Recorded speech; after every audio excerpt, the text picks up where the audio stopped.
जय हिंद दोस्तों। कैसे हैं आप लोग और आप लोगों की तैयारी कैसी चल रही है? अच्छी चल रही होगी।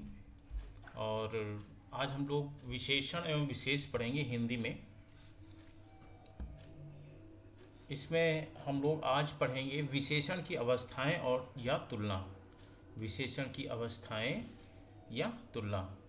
जिन विशेषणों के द्वारा दो या दो से अधिक विशेषों के गुण अवगुण की तुलना की जाती है उन्हें तुलना बोधक विशेषण कहते हैं। ठीक है ना। गुण या अवगुण की तुलना की जाती है उन्हें तुलना बोधक विशेषण कहते हैं। ठीक है ना। तुलनात्मक दृष्टि से एक ही प्रकार की विशेषता बताने वाले पदार्थों या व्यक्तियों में मात्रा का अंतर होता है। ठीक है ना। मात्रा का अंतर होता है। इसकी तीन अवस्थाएं होती हैं। विशेषणों की तीन अवस्था होती है, मूलावस्था, उत्तरावस्था और उत्तमावस्था। ये अभी हम लोग एग्जाम्पल से समझेंगे। देखिए, ये मूलावस्था, उत्तरावस्था और उत्तमावस्था। जैसे मूलावस्था और इसका उत्तरावस्था हो जाएगा प्रियतर, और इसका उत्तमावस्था हो जाएगा प्रियतम। ठीक है ना। प्रियतम हो जाएगा। निम्न का निम्नतर, फिर निम्नतर से निम्नतम हो जाएगा। ये उत्तमावस्था इसका क्या हो जाएगा? निम्नतम हो जाएगा। निकृष्ट का उत्तरावस्था का हो जाएगा निकृष्टतर, और निकृष्टतम ये हमारी उत्तमावस्था हो जाएगी। लघु का उत्तरावस्था क्या हो जाएगा? लघुतर, और लघुतर का उत्तमावस्था क्या हो जाएगा? लघुतम हो जाएगा। उच्च का उत्तरावस्था उच्चतर, और उच्चतर का उत्तमावस्था उच्चतम हो जाएगा। अधिकतर फिर क्या हो जाएगा? अधिकतम हो जाएगा। कोमलतर, फिर कोमलतम। सुंदर का हो जाएगा सुंदरतर, सुंदरतम। महत का महत्तर, महत्तम। मोटा का अधिक मोटा, फिर सबसे अधिक मोटा। ये हमारी मूलावस्था, उत्तरावस्था और उत्तमावस्था है। ठीक है ना। कुछ ये एग्जाम्पल हैं जिनको मैं लेके आया हूँ, और आप लोग इनसे समझ लीजिए। नेक्स्ट हम लोग देखते हैं क्रिया विशेषण। अभी हम लोग विशेषण, अब हम क्या पढ़ेंगे? क्रिया विशेषण। ठीक है ना। इसको बहुत अच्छे से पढ़ेंगे। जिन शब्दों से क्रिया की विशेषता का पता चलता है उन्हें हम लोग क्रिया विशेषण कहते हैं। जिन शब्दों से क्रिया की विशेषता का पता चलता है उसे क्रिया विशेषण कहते हैं। अर्थात जिन शब्दों से क्रिया या दूसरे क्रिया विशेषण की विशेषता प्रकट हो उन्हें क्रिया विशेषण कहते हैं। ये दूसरे शब्दों में अगर समझें तो ये होगी उसकी परिभाषा। जैसे यहाँ ये कुछ शब्द हैं: तेज, अब, रात, धीरे धीरे, प्रतिदिन, सुंदर, वहाँ, तक, जल्दी, अभी, बहुत इत्यादि। ठीक है ना। ये सब शब्द हैं क्रिया विशेष, जब क्रिया के आगे लगाओगे तो क्रिया की विशेषता को बताएंगे। जैसे क्रिया विशेषण शब्द प्रायः क्रियाओं की विशेषता बताने के लिए प्रयुक्त होते हैं। क्रिया विशेषण शब्द प्रायः क्रियाओं की विशेषता बताने के लिए प्रयुक्त होते हैं। उदाहरण देख लेते हैं। श्याम धीरे धीरे टहलता है। टहलना क्या हो? क्रिया होगी, लेकिन वो कैसा टहल रहा? धीरे धीरे टहल रहा। तो ये क्रिया की विशेषता बता रहा है कि वो धीरे धीरे टहल रहा है। ठीक है ना। श्याम वहाँ टहलता है। टहलना क्रिया हो गई, लेकिन कहाँ टहल रहा? वहाँ टहल रहा। तो ये इसकी क्या है? विशेषता है। श्याम अभी टहलता है, तो अभी ये हो जाएगा क्रिया विशेषण, क्योंकि टहलना क्या हो जाएगा? क्रिया हो जाएगा। इन वाक्यों में धीरे धीरे, वहाँ, अभी, श्याम के टहलने मतलब क्रिया की विशेषता को बतलाते हैं। ठीक है ना। ये क्रिया विशेषण अविकारी विशेषण भी कहलाते हैं। ये भी ध्यान रखना है, ये क्रिया विशेषण अविकारी क्रिया विशेषण भी कहलाते हैं। अन्य उदाहरण हम लोग देख लेते हैं। कुछ उदाहरण हैं। बच्चे धीरे धीरे चल रहे थे। बच्चे धीरे धीरे चल रहे थे। चलना यहाँ क्रिया हो गई, लेकिन कैसे चल रहे थे? धीरे धीरे। तो क्रिया विशेषण क्या हो जाएगा हमारा? धीरे धीरे क्रिया विशेषण। वे लोग रात को पहुँचे, वे लोग रात को पहुँचे, तो यहाँ पहुँचना क्या हो गया? क्रिया हो गया, लेकिन कब पहुँचे? रात को पहुँचे, तो रात को ये हमारा क्रिया विशेषण हो जाएगा। सुधा प्रतिदिन पढ़ती है, पढ़ना हमारा क्रिया हो जाएगी, लेकिन प्रतिदिन हमारी क्रिया विशेषण हो जाएगा, ठीक है ना। रमेश प्रतिदिन पढ़ता है, तो ये प्रतिदिन क्या हो जाएगा? क्रिया विशेषण हो जाएगा। सुमन सुंदर लिखती है, ठीक है ना, तो क्रिया विशेषण क्या इसमें हो जाएगा? सुंदर हो जाएगा, ठीक है ना।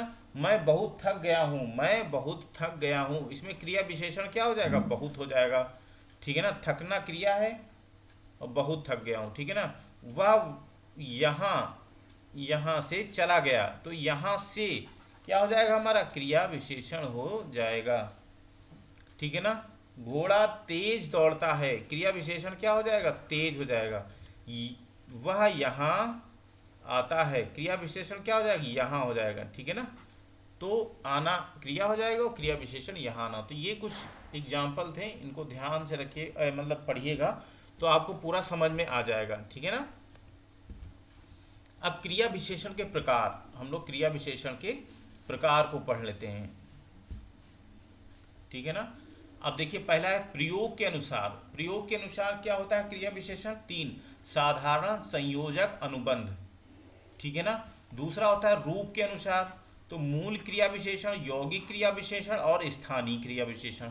और तीसरा क्या हो जाएगा हमारा? अर्थ के अनुसार। तीसरा हो जाएगा अर्थ के अनुसार। तो अर्थ के अनुसार क्रिया विशेषण के 4 भेद हैं, ठीक है ना, और लेकिन कुछ पुस्तकों में 9 भेद भी बताए गए हैं, ठीक है ना।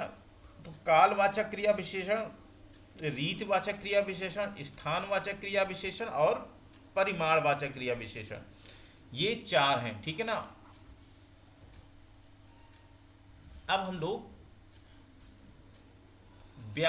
प्रयोग के अनुसार क्रिया विशेषण के प्रकार पढ़ेंगे, ठीक है ना। प्रयोग के अनुसार पढ़ेंगे क्रिया विशेषण के प्रकार। पहला क्या था? प्रयोग के आधार पर था। प्रयोग के आधार में 3 थे, साधारण, संयोजक, अनुबंध, ठीक है ना। साधारण, संयोजक और अनुबंध। तो पहला क्या है? साधारण। साधारण क्रिया विशेषण, जिन शब्दों का प्रयोग वाक्यों में स्वतंत्र रूप से किया जाता है उन्हें साधारण क्रिया विशेषण अव्यय कहते हैं। जिन शब्दों का प्रयोग वाक्यों में स्वतंत्र रूप से किया जाता है उन्हें साधारण क्रिया विशेषण अव्यय कहते हैं। जैसे अरे तुम कब आए, तो यहाँ पर कब क्या हो गया? साधारण क्रिया विशेषण। अरे अब मैं क्या करूं? राम जल्दी जाओ। अरे वह चोर कहाँ गया? तो ये सब क्या है? साधारण क्रिया विशेषण अव्यय हैं, ठीक है ना। अब दूसरा हमारा क्या था? संयोजक क्रिया विशेषण। दूसरा था संयोजक क्रिया विशेषण। पहला क्या था? साधारण क्रिया विशेषण, दूसरा हो गया संयोजक क्रिया विशेषण। जिन शब्दों का संबंध किसी उपवाक्य के साथ होता है, जिन शब्दों का संबंध किसी उपवाक्य के साथ होता है उन्हें संयोजक क्रिया विशेषण अव्यय कहते हैं। जैसे, ठीक है ना, तो जहां तुम जाओगे वहीं मैं जाऊंगा। इन्होंने क्या कहा कि किसी उपवाक्य के साथ होता है। एक तो ये वाक्य हो गया, उसके बाद इसके साथ एक और उपवाक्य जुड़ा हुआ है, तो यहाँ पर संयोजक क्रिया विशेषण अव्यय होगा। जैसे जहां तुम जाओगे वहीं मैं जाऊंगा, ठीक है ना। जहां तुम जाओगे वहीं मैं जाऊंगा। यहाँ हम चल रहे हैं, यहाँ हम चल रहे हैं, इनमें सब में चांद की बिंदी लगी हुई है, ये टाइपिंग में दिक्कत हो गई है, ठीक है। वहां वो दौड़ रहे हैं, जहां हम चल, देखो यहाँ वहां, ठीक है ना, जहां वहां, ठीक है ना। जब तो जहां वहां, ठीक है ना। ये क्या है?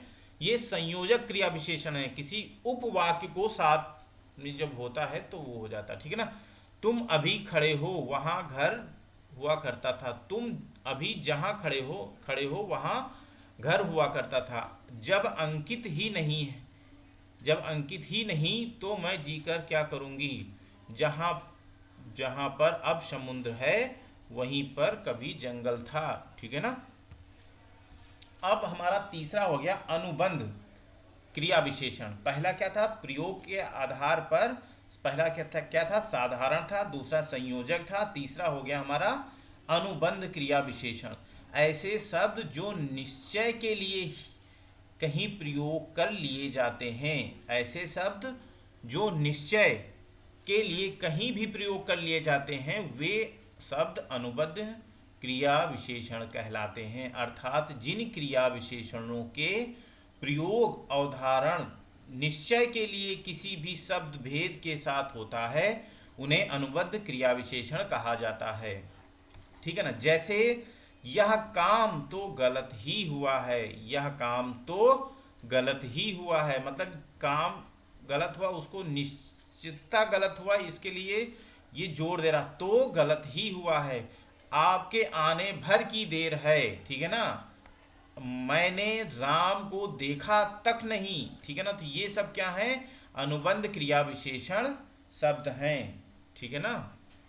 ये सब क्या है, अनुबंध क्रिया विशेषण शब्द हैं। नेक्स्ट अब हम लोग पढ़ेंगे रूप के आधार पर क्रिया विशेषण। क्या पढ़ेंगे, रूप के आधार पर क्रिया विशेषण, ठीक है ना। ये भी इसमें 3 हैं। कौन कौन से होते हैं, मूल क्रिया विशेषण, यौगिक क्रिया विशेषण और स्थानीय क्रिया विशेषण, ठीक है ना। जैसे मूल क्रिया विशेषण के बारे में हम पढ़ेंगे, जो दूसरे शब्दों में प्रत्यय लगाए बिना बनते हैं, जो दूसरे शब्दों में प्रत्यय लगाए बिना शब्द बनते हैं, अर्थात जो शब्द दूसरे शब्दों से मिलकर नहीं बनते हैं, उन्हें मूल क्रिया विशेषण कहते हैं। दूसरे शब्दों में ऐसे शब्द जो दूसरे शब्दों के मेल से नहीं बनते हैं, यानी जो दूसरे शब्दों में प्रत्यय लगे बिना बन जाते हैं, वे शब्द मूल क्रिया विशेषण कहलाते हैं। जैसे पास, दूर, ऊपर, आज, सदा, अचानक, फिर, नहीं, ठीक, ये क्या है, ये मूल क्रिया विशेषण है। उदाहरण के, अचानक से सांप आ गया, मैं अभी नहीं आया, ठीक है ना। तो ये क्या है, मूल क्रिया विशेषण है। अब हमारा दूसरा क्या हो जाएगा, यौगिक क्रिया विशेषण हो जाएगा, ठीक है ना। ऐसे क्रिया विशेषण जो किसी दूसरे शब्द में प्रत्यय या पद जोड़ने पर बनते हैं, यौगिक क्रिया विशेषण कहलाते हैं, ठीक है ना। उसमें क्या था, वो स्वतंत्र रहते हैं, इसमें प्रत्यय या पद जोड़ने से बनते हैं। जैसे मन से इसमें जुड़ गया, जिस से, चुप के से, ठीक है ना, भूल से, देखते हुए, यहाँ तक, झट से, वहाँ पर, ठीक है ना। तो इसमें कोई ना कोई पद आपका जोड़ा गया है, ठीक है ना। यौगिक क्रिया विशेषण, ठीक है ना, यौगिक क्रिया विशेषण संज्ञा, सर्वनाम, विशेषण, धातु और अव्यय के मेल से बनते हैं, ठीक है। ये चीज ध्यान रखना। यौगिक क्रिया विशेषण संज्ञा, सर्वनाम, ठीक है ना, संज्ञा, सर्वनाम, विशेषण, धातु और अव्यय के मेल से बनते हैं। उदाहरण, तुम रात भर में आ जाना, ठीक है ना, रात भर में आ जाना। वह चुपके से जा रहा था, ठीक है ना। तो ये हमारा यौगिक क्रिया विशेषण हो गया। अब यौगिक क्रिया विशेषण की रचना, ठीक है ना, कैसे कैसे यौगिक क्रिया विशेषण की रचना होती है, ठीक है ना। देखो, संज्ञाओं की द्विरुक्ति से, ठीक है ना, घर घर, घड़ी घड़ी, बीच बीच, हाथों हाथ, ये द्विरुक्ति हो रही, मतलब दोहरा हो रहा, ठीक है ना। दो भिन्न संज्ञाओं के मेल से, दो भिन्न संज्ञाओं के मेल से, ठीक है ना। सवेरे, सायं, आजन्म, क्रमशः, प्रेम पूर्वक, रात भर, मन से, ठीक है ना, दिन रात, सांझ सवेरे, घर बाहर, देश विदेश। तो ये दो भिन्न संज्ञाओं के मेल से बन रही क्रिया विशेषण, यौगिक क्रिया विशेषण। सर्वनाम से यौगिक क्रिया विशेषण से, ठीक है ना, सर्वनाम से जब यौगिक क्रिया विशेषण मतलब यहाँ, वहाँ, ये सब इसमें चांद की बिंदी लगी हुई है। अब, कब, इतना, उतना, जहाँ, जिससे, ठीक है ना। विशेषणों की द्विरुक्ति से एकाएक, ठीक ठीक, साफ साफ, ठीक ना, ये दोहरा हो रहा। क्रिया विशेषणों की द्विरुक्ति से धीरे धीरे, जहाँ तहाँ, ठीक है ना, जहाँ तहाँ, कब कब, कहाँ कहाँ, ठीक है ना। अब हमारा दो क्रियाओं के मेल से यौगिक क्रिया विशेषण की रचना। जहाँ तहाँ, जहाँ कहीं, जब तब, जब कभी, कल परसों, आस पास, ये क्या है, दो क्रियाओं के मेल से जो हमारे यौगिक क्रिया विशेषण की रचना होती है वो शब्द हैं। दो भिन्न या समान क्रिया विशेषणों के बीच ना लगाने से कभी ना कभी, ठीक है ना, कल परसों, आस पास, ठीक है ना, कभी ना कभी, कल परसों, आस पास, ये दोबारा इसमें टाइप हो गया है, ठीक है ना, आस पास, इसमें ये दोबारा हो गया है। इसमें होना चाहिए कभी ना कभी, कुछ ना कुछ, ये लिख लो, कुछ ना कुछ। अनुकरण वाचक शब्दों की द्विरुक्ति से पट पट, तड़ तड़, सटा सट, धड़ा धड़, तो ये भी हमारा यौगिक क्रिया विशेषण है, ठीक है ना। संज्ञा और विशेषण के योग से जो यौगिक क्रिया विशेषण बनते हैं, जैसे एक साथ, एक बार, दो बार, ठीक है ना। अव्यय और दूसरे शब्दों के मेल से प्रतिदिन, यथाक्रम, अनजाने, आजन्म। पूर्वकालिक कृदंत और विशेषण के मेल से विशेष कर, बहुत कर, मुख्य कर, ठीक है, एकाएक, ठीक है ना, एक एक कर, ठीक है ना, ये क्या है हमारे पूर्वकालिक कृदंत और विशेषण के मेल से यौगिक क्रिया विशेषण की रचना होती है, ठीक है ना। अब हम तीसरा क्या पढ़ेंगे, तीसरा हम पढ़ेंगे स्थानीय, पहला मूल, फिर दूसरा यौगिक, अब तीसरा क्या पढ़ेंगे, स्थानीय क्रिया विशेषण।